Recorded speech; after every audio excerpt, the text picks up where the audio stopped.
नमस्कार दोस्तों, मैं आप सभी का चिर परिचित दोस्त उपस्थित हूं दोस्तों आप सभी की सेवा में कुछ महत्वपूर्ण जानकारियों को लेकर के।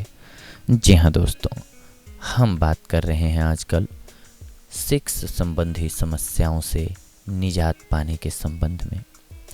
यूँ तो हमारी लाइफ में दोस्तों कोई ना कोई ऐसे बूढ़े बुजुर्ग या कोई ऐसे फ्रेंड्स होते हैं जिनसे हम पूछ लेते हैं, लेकिन बहुत सारे लोग ऐसे भी होते हैं जो अपनी सेक्स समस्याओं को किसी अन्य से शेयर करना नहीं चाहते हैं, यानी कि वो शर्मीली प्रवृत्ति के होते हैं।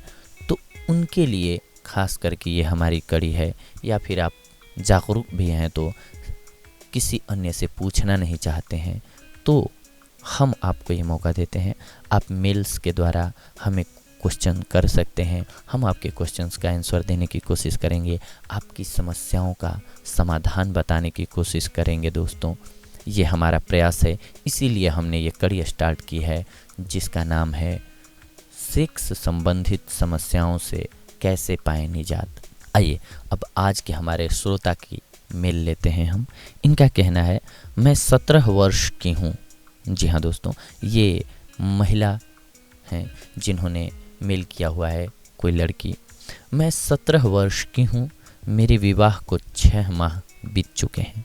मैं अभी तक गर्भवती नहीं हुई हूँ और जिन डॉक्टरों से मैंने सलाह ली है उनका कहना है कि मेरा गर्भाशय अविकसित है। क्या यह संभव है कि मैं संतान को जन्म दे सकूं? प्रिय श्रोता, आपकी आयु अभी केवल 17 वर्ष की है, इसलिए आपका गर्भाशय अब भी कुछ छोटा हो सकता है। अगले 1-2 साल तक वह निश्चित रूप से विकसित होगा। आपको अपने वैवाहिक जीवन के इतने थोड़े समय में गर्भवती न होने पर चिंतित नहीं होना चाहिए, क्योंकि अभी आपके विवाह को केवल 6 मास हुए हैं। परंतु यदि आपका गर्भाशय वास्तव में छोटा है तो हार्मोन चिकित्सा से आपका शारीरिक विकास भी होगा, गर्भाशय का आकार भी बढ़ जाएगा और गर्भधारण की संभावना भी बढ़ जाएगी। जिस स्त्री का गर्भाशय वास्तव में छोटा होता है, यदि वह गर्भधारण कर भी लें तो बहुत संभव है कि 1-1.5 महीने बाद उनको गर्भस्राव हो जाए। ऐसा दोबारा भी हो सकता है, किंतु इस प्रकार गर्भाशय में 2 बार भ्रूण के बढ़ने से तथा हार्मोन चिकित्सा होने से गर्भाशय का आकार बढ़ जाएगा और जब वह तीसरी बार फिर से गर्भवती होंगी तो उस समय गर्भ ठहर ही जाएगा। आपको अभी 1 वर्ष तक बच्चा पैदा करना ही नहीं चाहिए। जी हाँ, आपको अभी 1 वर्ष तक बच्चा पैदा करने की नहीं सोचना चाहिए। अभी आपकी नई शादी हुई है, आप अपने पार्टनर को समझें, सेक्स यानी कि संभोग का आनंद लें, फिर आपको ऑटोमेटिक होगा कि आपके शरीर का विकास हो जाएगा, फिर आप गर्भधारण कर सकते हैं।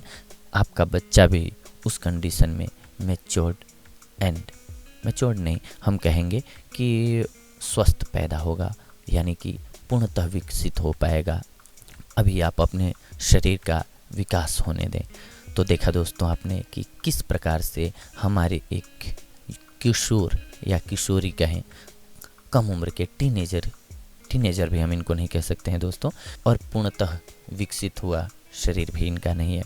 तो यानी कि नए पाठक, यानी कि कम उम्र के, अनुभव की कमी, यानी कि युवा अवस्था में ऐसी समस्या किसी के साथ भी हो सकती है। हर किसी को समझ में नहीं आता है कि सेक्स संबंधी समस्याओं को कैसे हैंडल करें, कैसे इससे निजात पाएं। तो इसी में हमारा ये एक प्रयास है दोस्तों आप सभी के लिए।